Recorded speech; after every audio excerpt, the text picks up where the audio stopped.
The ultimatum. The skies above New York City shimmered with an unnatural light, casting an eerie glow over the bustling metropolis. In an instant, every screen across the globe, from Times Square billboards to smartphones in rural villages, flickered to life with the same imposing image: a towering reptilian figure adorned with gleaming cybernetic implants. Admiral Zix Thuran of the Galactic Hegemony's voice boomed across the planet, a cacophony of clicks and hisses translated into every human language simultaneously. Humans of Earth, the alien intoned, its multifaceted eyes gleaming with disdain. Your isolation ends today. The Galactic Hegemony has deemed your species worthy of assimilation into our grand empire. In the United Nations headquarters, hastily convened for this unprecedented event, world leaders watched in stunned silence. Secretary General Amara Okoro, a formidable Nigerian diplomat known for her unflappable demeanor, felt a chill run down her spine. Zix Thuran continued, mandibles clicking in what might have been amusement. You have 2 standard galactic cycles, roughly 60 of your Earth days, to submit to our rule. Resistance is inadvisable. We have cataloged 12,492 sentient species across the galaxy. Those who resisted now exist only in our historical archives. The alien's image zoomed out, revealing a vast armada of sleek, predatory ships hanging in the inky void of space. This is but a fraction of our might. Choose wisely, humans. Submission or annihilation. The countdown begins now. The transmission cut off abruptly, leaving billions in a state of shock and fear. In Washington, D.C., President Alina Chen slammed her fist on her desk, her face a mask of determination. Get me the Joint Chiefs now. Across the Atlantic, in a nondescript building in Geneva, Dr. Alexander Volkov allowed himself a grim smile. The head of the ultra-top-secret Global Defense Initiative, GDI, had been preparing for this day for decades.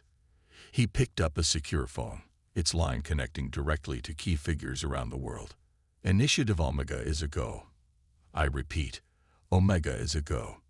In orbit, aboard the International Space Station, Commander Yuki Tanaka watched the alien armada through high-powered telescopes. Her trained eye noted details that sent her heart racing, not with fear, but with excitement. Those ships, she muttered, they're not as advanced as they want us to think. Back in New York, amidst the chaos of panicked citizens, a street artist named Zeke found himself filled with an unexpected sense of purpose. As people rushed by, he began a mural on a bare wall, a defiant human fist rising against a starry backdrop. Without realizing it, he was creating what would become the iconic image of human resistance. In the following days, the world teetered on the brink of chaos. Stock markets crashed, religious leaders proclaimed the end times, and governments struggled to maintain order. But beneath the surface, something remarkable was happening. In hidden bunkers and secret laboratories across the globe, men and women who had dedicated their lives to preparing for this very scenario sprang into action. Projects that had been dismissed as paranoid fantasies or wastes of resources were suddenly the centerpiece of humanity's hope. Dr. Volkov convened an emergency meeting of the GDI Council, their faces grim but determined on the secure holographic display. Ladies and gentlemen, he began, his Russian accent thick with emotion, the day we feared and prepared for has arrived. It's time to show the galaxy what humanity is truly capable of. Lieutenant General Maria Santos, representing Brazil's hidden technological marvels, leaned forward. The Helios network is ready. At your command, we can deploy a web of quantum-entangled satellites that will give us total informational superiority. Excellent, Volkov nodded. And the Lazarus Protocol. Dr. Kwame Osai, a brilliant Ghanaian biotechnologist, cleared his throat. Human enhancement serums are ready for mass production. Within weeks, we can have an army of soldiers with reflexes and strength that would put our alien friends to shame. As the Council continued their briefing, detailing humanity's secret advancements in AI, energy weapons, and even primitive faster than light travel, a sense of cautious optimism began to grow. Meanwhile, in the halls of power, a different kind of preparation was underway. Secretary General Okoro worked tirelessly to unite the nations of Earth under a single banner. Ancient rivalries and petty disputes were set aside in the face of extinction. For the first time in history, humanity spoke with one voice. President Chen, in a globally televised address, struck a tone of defiance that resonated across the world. To the galactic hegemony, we say this: Earth is not your prize to be won. We are not merely an entry in your catalog of conquests. We are humanity, born in stardust, forged in adversity, and destined for the cosmos. If you seek our submission, you'll find only our indomitable will to survive and thrive. And if you choose war— She paused, her eyes flashing with determination. Then may the stars themselves bear witness to the gravest mistake your hegemony has ever made. As Chen's words echoed across the globe, a surge of unity and purpose swept through humanity. In labs and factories, on farms and in schools, every human being found their role in the coming struggle. The message was clear: Earth would not go quietly into the night. Zixtharan, watching the human response from his flagship, felt a flicker of unease. These primitives were not reacting as expected. No matter, he thought, crushing the doubts. They would learn, as all others had, the futility of defying the hegemony. Little did the alien admiral know, but his ultimatum had not crushed the human spirit. It had awakened a sleeping giant. As the countdown to invasion ticked away, Earth was transforming. Not into a cowering, submissive world ripe for conquest, but into a fortress, a launchpad, and a terrible surprise for any who would dare threaten humanity's home. The stage was set. Humanity, united as never before, prepared to face the stars themselves in a battle for survival. And in the depths of secret facilities around the world, weapons and technologies beyond the hegemony's imagination waited to be unleashed. The galaxy had no idea what was coming. Preparations and revelations.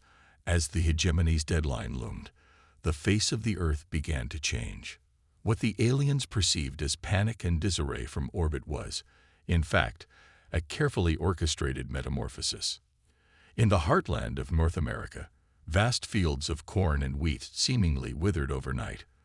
But as the crops died, they released clouds of nanites into the atmosphere, microscopic machines that would form Earth's first line of defense.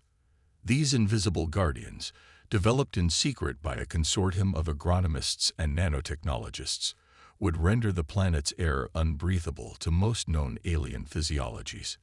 Beneath the streets of major cities worldwide, long-dormant machinery hummed to life. In Paris, the Eiffel Tower subtly reconfigured itself, its iconic shape now housing a powerful gravitational lens capable of bending light, and more lethal forms of energy. The ancient pyramids of Giza, long suspected by conspiracy theorists to be more than they seemed, opened hidden chambers filled with advanced weaponry that melded humanity's oldest and newest technologies. Dr. Volkov stood in the GDI's Central Command, a vast underground complex beneath the Swiss Alps. Holographic displays showed the progress of Earth's transformation. "Remarkable," he murmured, watching as the Great Wall of China rippled with new energy, each ancient stone now a conduit for a planetary shield matrix. "Doctor," a voice called. It was Aria, the quantum AI that served as GDI's primary analyst. Her avatar, a swirling constellation of stars in human form, materialized beside him. "I've completed my analysis of the hegemony's fleet." Volkov nodded. "Go on." "Their technology, while advanced, relies heavily on principles we've already theorized or surpassed in secret," Aria explained. "Their FTL drives utilize a form of Alcubierre warp, but our Phantom drive is potentially more efficient. Their weapons are primarily plasma-based, which our metamaterial armor should be able to dissipate." A grim smile played on Volkov's lips. "So, we have a fighting chance." "More than that," Aria corrected. Based on my simulations, if we deploy all our hidden assets, we have a 78.3% chance of not just surviving, but decisively defeating the hegemony's invasion force. Across the globe, other revelations were coming to light. In a subterranean hangar beneath the Mariana Trench, Admiral Kanasato of the Japanese Maritime Self-Defense Force stood before a gleaming fleet of spacecraft. These weren't the clunky rockets the world knew about, but sleek vessels that melded organic curves with lethal efficiency. Tenjin-class battlecruisers, Sato announced to the assembled pilots, men and women drawn from every nation's best. Powered by zero-point energy, armed with quantum disruptors, and shielded by dark matter repulsors. The first human fleet capable of bringing the fight to the stars. Meanwhile, in a hidden city beneath the Antarctic ice, Dr. Zora Mbeki put the finishing touches on what might be humanity's greatest weapon. The Nexus, as it was called, was a hyper-advanced neural network that could link every human mind on the planet into a singular, collective consciousness. With this, Mbeki explained to Secretary General Okoro during a secure briefing, we can coordinate our entire species with one thought. Our reaction times, our problem-solving capabilities, our very creativity will be amplified beyond measure. Okoro's eyes widened. The ethical implications are staggering, yes, Mbeki nodded, which is why it's a last resort. But faced with extinction, we do what we must, Okoro finished, her voice heavy with the weight of the decision. As incredible as these technological marvels were, perhaps the most astounding transformation was happening within the hearts and minds of everyday people. The imminent threat of alien invasion had not cowed humanity, but had instead sparked a renaissance of innovation and cooperation. In Kenya, Maasai warriors worked alongside MIT engineers to construct a network of advanced early warning systems disguised as acacia trees. In the Amazon rainforest, indigenous shamans shared ancient knowledge of plant-based compounds that, when combined with cutting-edge pharmacology, produced combat stimulants that pushed the boundaries of human potential. Factories around the world retooled overnight. Automotive plants now produced modular components for massive mech suits. Smartphone manufacturers redirected their production lines to churn out personal force field generators. Even children played their part, with schools worldwide implementing invasion drills that were, in reality, training for operating swarms of combat drones disguised as common birds and insects. Yet, for all this preparation, secrecy remained paramount. To the watching eyes of the hegemony, Earth still appeared to be a fractured, panicking world ripe for conquest. This illusion was maintained through an elaborate dance of misinformation and staged conflicts, all orchestrated by Area's incredible predictive capabilities. As the deadline drew nearer, President Chen called for a global address. Standing before a simple podium, her words reached every corner of the globe. My fellow humans, the hour of our greatest challenge approaches. For too long, we have fought amongst ourselves, divided by borders, ideologies, and petty differences. But in the face of this threat, we have found our shared humanity. We have remembered that we are one people, born on this pale blue dot floating in the cosmic ocean. She paused, her eyes fierce with determination. To the hegemony, we appear weak, disorganized, and ripe for conquest. Let them think that. For when they come, they will not find an easy victory. They will find humanity united, standing as one. They will find a species that has turned its age-old talent for warfare away from itself and towards the stars.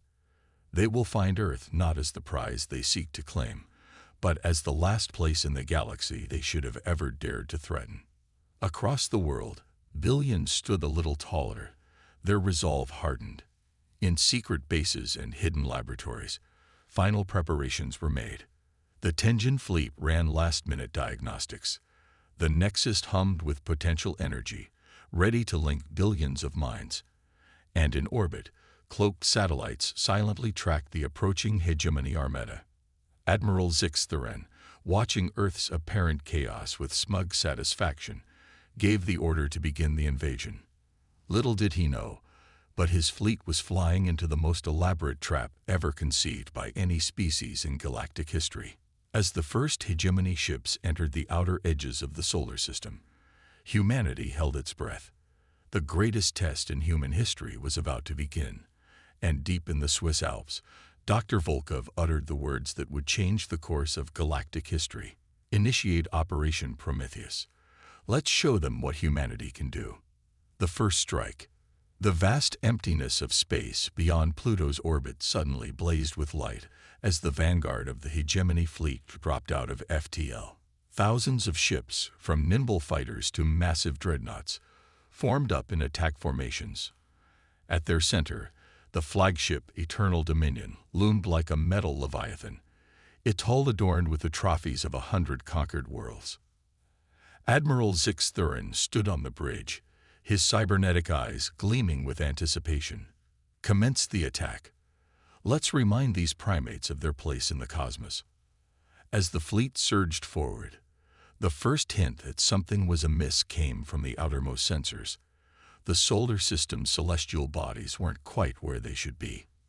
Before the navigation officers could recalibrate, chaos erupted. Pluto, thought to be a mere dwarf planet, suddenly shed its icy shell.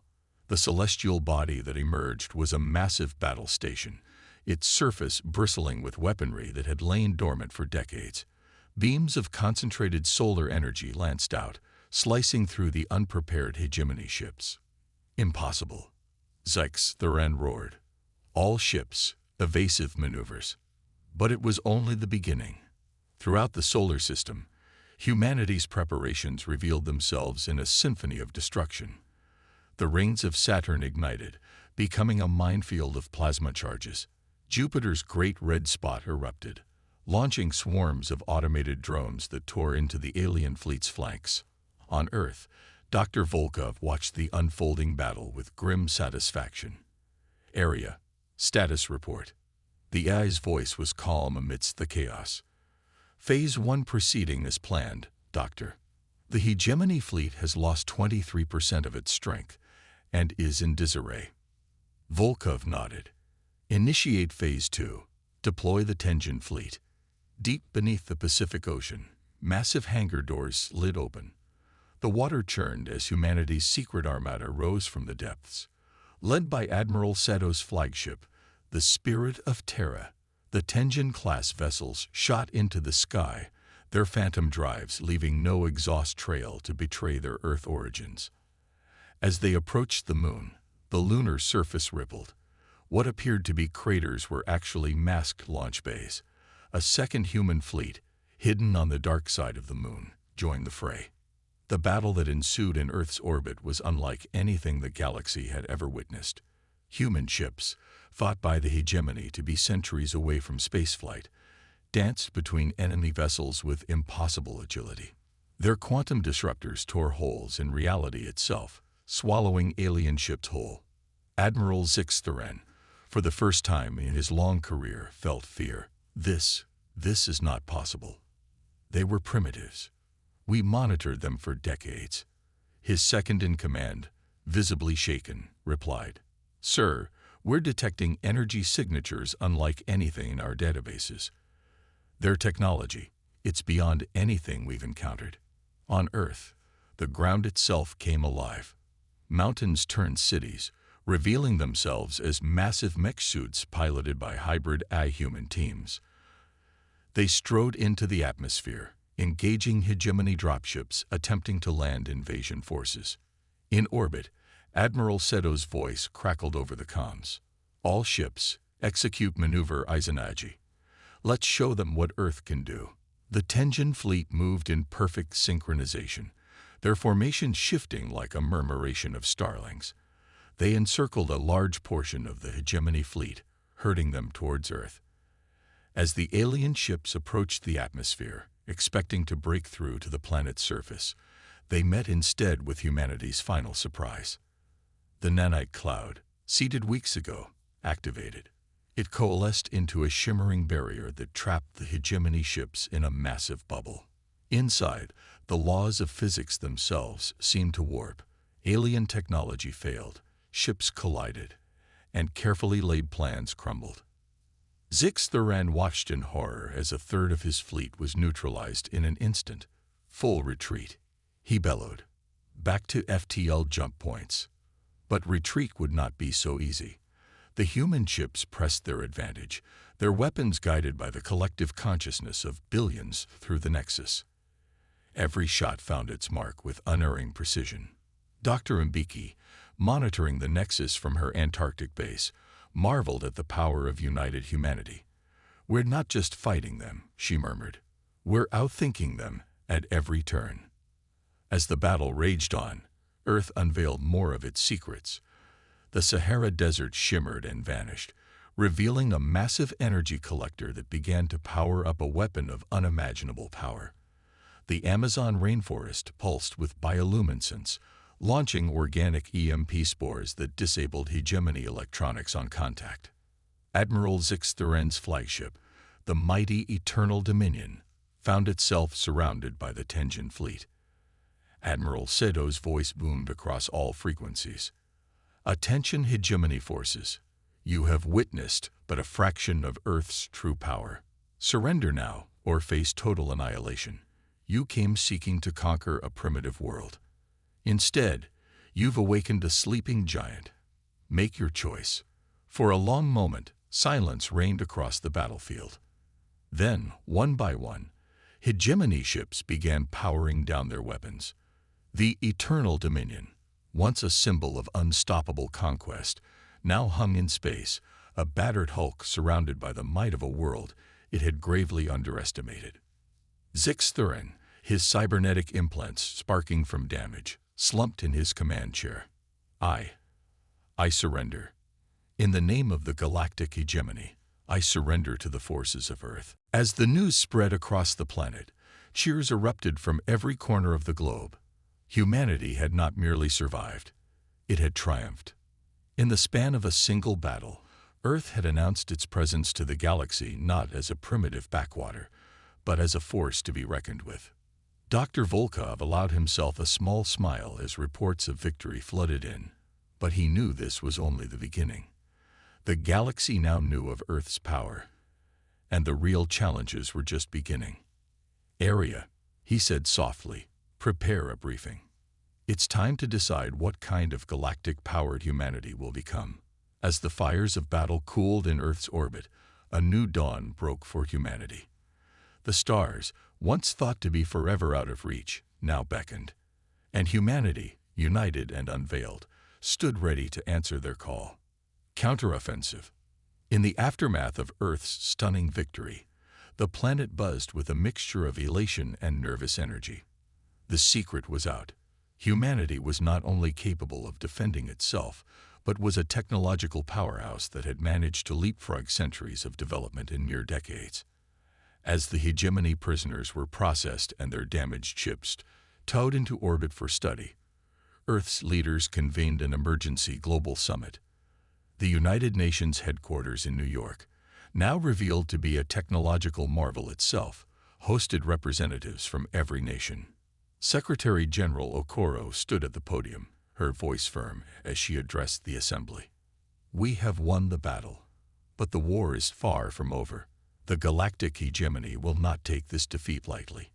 We must be prepared for their retaliation, and more importantly, we must decide our next move."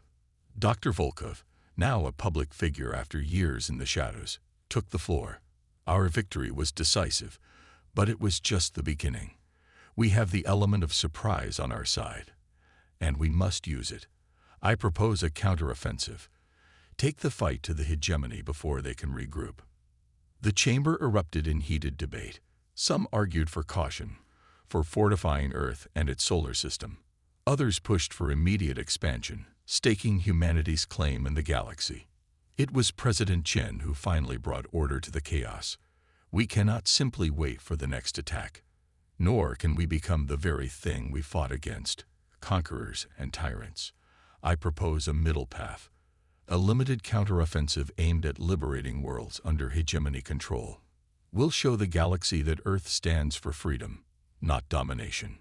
The motion passed with overwhelming support. Within days, Earth's hidden shipyards, concealed in asteroid belts and gas-giant atmospheres, began producing vessels at an astonishing rate. The Tenjin fleet, bolstered by newly commissioned ships, prepared for its first interstellar campaign. Admiral Sato, standing on the bridge of the upgraded Spirit of Terra, addressed her fleet. Today, we venture beyond our solar system not as conquerors, but as liberators. Our mission is clear: dismantle the hegemony's power structure and free subjugated worlds. Remember, we fight not just for Earth, but for all sentient beings who yearn for freedom. As the fleet engaged its phantom drives, preparing to leave the solar system, Dr. Mbeki made a startling proposal. We can use the Nexus to extend our collective consciousness across the fleet, she explained to the War Council. It will allow for unprecedented coordination and rapid decision-making. The ethical debate was fierce, but pragmatism won out. As the fleet jumped to FTL, the minds of billions of humans linked together, creating a vast, distributed intelligence that would guide humanity's first steps into the galactic stage. The counteroffensive began at Proxima Centauri, the nearest star system to Earth. What the hegemony expected to be a simple outpost world turned out to be a fortress, bristling with weapons that the aliens had never seen before. The battle was short but fierce, ending with the liberation of 3 enslaved species who had been forced to work in resource extraction operations. As news of the victory spread, encrypted transmissions flooded in from across the sector. Resistance movements on a dozen worlds, long thought crushed by the hegemony, reached out to Earth for support. The Nexus processed these pleas, formulating strategies that would allow the human fleet to strike at multiple targets simultaneously. On Kepler 186f, a water world stripped of its resources by the hegemony, human ships descended from the skies like avenging angels. They brought not just liberation, but terraforming technology that began to restore the planet's devastated ecosystems. The hegemony, caught off guard by Earth's sudden emergence and aggressive stance, struggled to mount an effective defense. Their fleets, once the undisputed masters of the galaxy, found themselves outmaneuvered and outgunned at every turn. Worlds that had suffered under their rule for centuries saw their oppressors driven out in a matter of days. But it wasn't just military might that marked humanity's expansion into the stars. With each liberated world, Earth unveiled more of its hidden advancements. Medical ships deployed nanite swarms that cured diseases thought incurable. Engineers rapidly constructed hyperspace communication relays, linking freed worlds in a network of instantaneous communication. As the weeks turned to months, the balance of power in the galaxy began to shift dramatically. The hegemony's once vast empire crumbled, its member species either joining Earth's growing alliance or declaring independence. Yet, not all was smooth sailing for humanity. On the desert world of Arrakov, human forces encountered a species with technology that rivaled their own. The ensuing battle was a stark reminder that Earth was not invincible, and that the galaxy still held many surprises. Back on Earth, the War Council grappled with the complexities of managing a rapidly expanding sphere of influence. We must be careful not to become the very thing we sought to overthrow, warned Secretary General Okoro. Our goal is to free the galaxy, not to rule it. Dr. Volkov nodded gravely. Agreed, but we cannot simply liberate these worlds and leave them to fend for themselves. They need protection, guidance. It was Area, the AI, who proposed a solution. Why not establish a Galactic Council, not ruled by Earth, but with Earth as a founding member, a true democracy of species where all have an equal voice? The idea took root, and as the human fleets continued their campaign against the remaining hegemony strongholds, diplomats were dispatched to lay the groundwork for this new galactic order.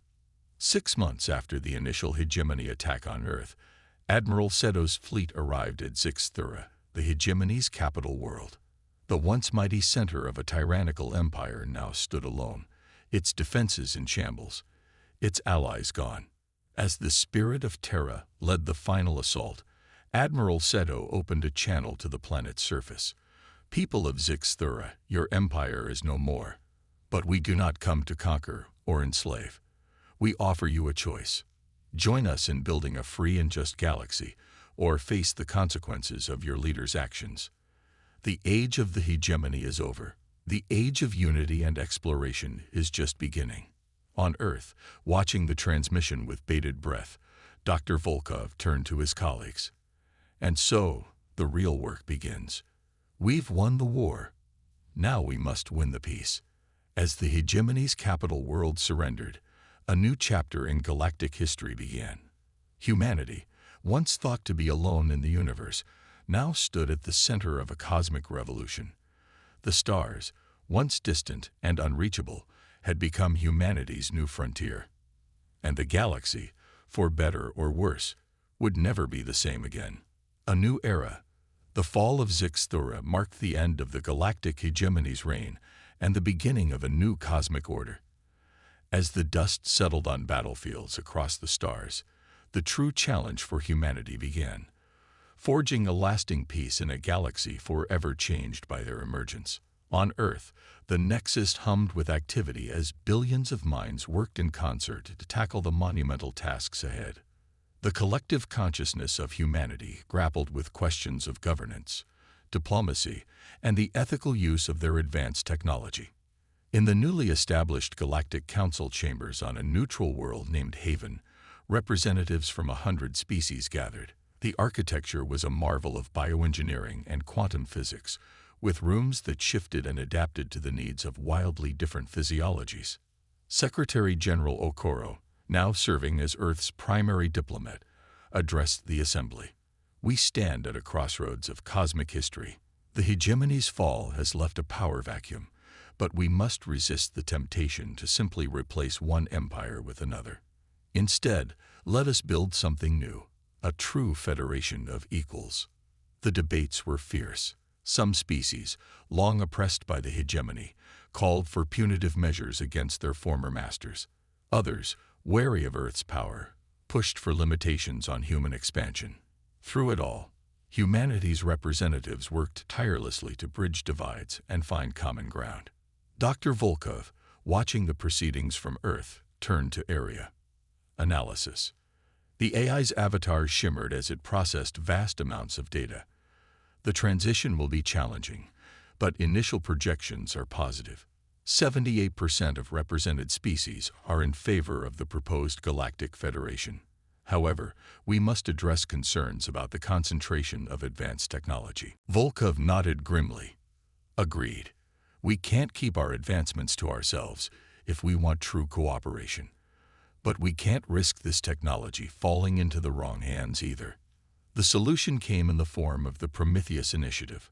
Earth began sharing its technological marvels, clean energy, advanced medicine, FTL travel, but did so through carefully managed programs. Mixed species teams of scientists and engineers worked together, ensuring that no single world held all the pieces to humanity's most powerful secrets. As months turned to years, the galaxy underwent a remarkable transformation. Former hegemony worlds, their economies once based on exploitation, were rebuilt with sustainable practices. The Nexus, evolving beyond its original purpose, became a galactic repository of knowledge, with species voluntarily contributing their histories and scientific discoveries. But it wasn't all smooth sailing. On the frontier world of Novaterra, a human colony faced a moral crisis when they discovered a pre-spaceflight civilization on a nearby moon. The debate over interference versus preservation echoed across human space, a stark reminder of the responsibilities that came with their newfound power. Meanwhile, whispers of a threat from beyond the galaxy's edge began to circulate. Long-range sensors detected anomalies that defied explanation, hinting at cosmic horrors that dwarfed even the hegemony's former might. In response, the Galactic Federation launched its most ambitious project yet. Operation Starbridge, a massive collaborative effort, aimed to construct a network of quantum-entangled gateways linking every member world. It would allow for instant travel and communication across vast distances, unifying the galaxy like never before. 5 years after Earth's first contact with the hegemony, humanity celebrated the bittersweet anniversary. The planet that had once been isolated and vulnerable now stood as a cornerstone of a thriving galactic community. But the price had been high. The loss of anonymity, the burden of leadership, and the ever-present threat of new conflicts. In New York, now a shimmering metropolis of impossible architecture and alien embassies, President Chen addressed a crowd of humans and extraterrestrials alike. 5 years ago, we faced extinction. Today, we face the future. It is a future filled with wonders beyond imagination, but also with challenges that will test the very limits of our ingenuity and compassion. She gestured to the stars, visible even in the daylight thanks to atmospheric enhancements. We have claimed our place among the cosmos, but our journey is far from over. The universe is vast, and we have only begun to understand our role within it. Let us move forward not with arrogance, but with humility, curiosity, and an unwavering commitment to the principles that guided us here: unity, innovation, and the relentless pursuit of a better tomorrow for all sentient beings. As Chen's words echoed across the planet and beyond, carried by quantum relays to the farthest reaches of the Federation, humanity stood on the brink of its greatest adventure yet. The hegemony was gone, and in its place, a new order had risen. One built on cooperation, mutual respect, and the shared wonder of cosmic exploration. Dr. Volkov, watching the speech from his office in the GDI headquarters, allowed himself a moment of reflection. They had prepared for invasion, for war, for the worst the galaxy could throw at them. But nothing could have prepared them for the responsibility of shepherding a new age of galactic peace and prosperity. As the applause faded and the work of building this new future continued, Volkov turned his gaze to a star chart displaying the latest anomalous readings from the galaxy's edge. "Area," he said softly, "begin preparations for Deep Space Initiative. I have a feeling our greatest challenges and opportunities still lie ahead." The AI acknowledged the command, and across Earth and its colonies, hidden engines of innovation once again whirred to life. Humanity had survived its trial by fire, reshaped the galaxy, and now stood ready to face whatever the cosmos had in store. As night fell on Earth, its cities gleaming with the light of 1,000 worlds, the planet's newest generation looked to the stars not with fear or wonder, but with a sense of destiny. The galaxy was their home now, and the adventure was only beginning. The end, or perhaps just the beginning of humanity's cosmic saga.